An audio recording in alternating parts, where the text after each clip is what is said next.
নমস্কাৰ। এই মুহূৰ্তত শিক্ষাৰ্থীসকলৰ পৰা আৰম্ভ কৰি চৰকাৰী ঘৰলৈ দিব ওলাইছোঁ কেইখনমান গুৰুত্বপূৰ্ণ খবৰ।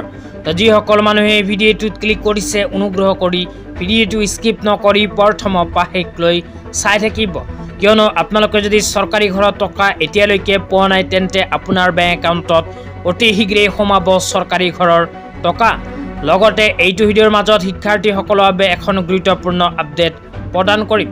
অনুগ্ৰহ কৰি ভিডিঅ'টোত ক্লিক কৰিছে যদি ভিডিঅ'টো স্কিপ নকৰি প্ৰথমৰ পৰা শেষলৈ চাই থাকিব। লগতে মোৰ চেনেলত নতুন হ'লে প্লিজ চেনেলটো ছাবস্ক্ৰাইব কৰি মোৰ লগত থাকিব।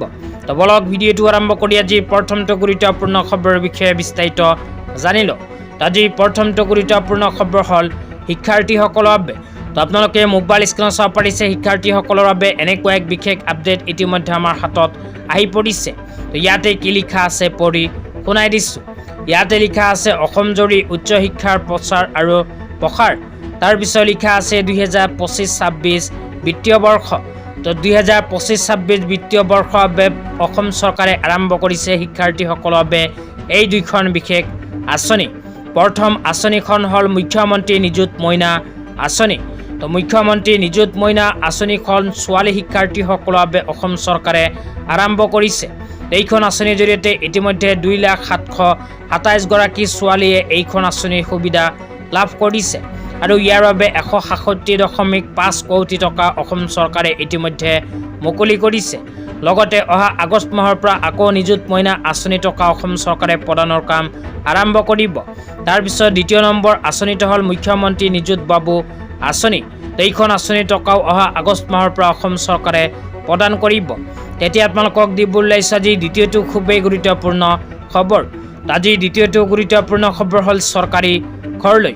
তো আপোনালোকে যদি এতিয়ালৈকে চৰকাৰী ঘৰত টকা পোৱা নাই আৰু চৰকাৰী ঘৰৰ বাবে আবেদন কৰিছে তেন্তে আপোনাৰ বাবে আহি গ'ল গুৰুত্বপূৰ্ণ খবৰ। অনুগ্ৰহ কৰি ভিডিঅ'টো প্ৰথমৰ পৰা শেষলৈ চাই থাকিব। লগতে মোৰ চেনেলত নতুন হ'লে প্লিজ চেনেলটো ছাবস্ক্ৰাইব কৰি মোৰ লগত থাকিব।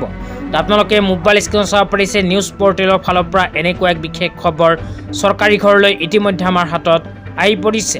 ইয়াতে লিখা আছে 100 দিনৰ ভিতৰত 2 লাখ লোকে লাভ কৰিব চৰকাৰী ঘৰ। অসমৰ প্ৰতিজন দৰিদ্ৰ লোককে ঘৰ দিয়াৰ লক্ষ্য চৰকাৰৰ। মন্তব্য পঞ্চায়ত আৰু গ্ৰাম উন্নয়ন মন্ত্ৰী অতুল বৰা। এতিয়ালৈকে 22 লাখ লোকে ঘৰ লাভ কৰিছে। তো অসম চৰকাৰে ইতিমধ্যে 22 লাখ দুখীয়াসকলক প্ৰদান কৰিছে চৰকাৰী ঘৰ।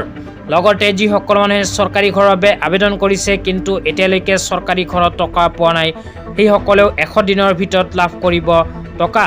এই মন্তব্য আগবঢ়াইছে অতুল বৰা ডাঙৰীয়া। আজি ইমানেই। ভিডিঅ'টো চাই কেনে পালে নিশ্চয় এইটো ভিডিঅ'ৰ কমেণ্ট বক্সত কমেণ্ট কৰি জনাই দিব। লগতে চেনেলটো ছাবস্ক্ৰাইব কৰি মোৰ লগত থাকিব। তো ধন্যবাদ।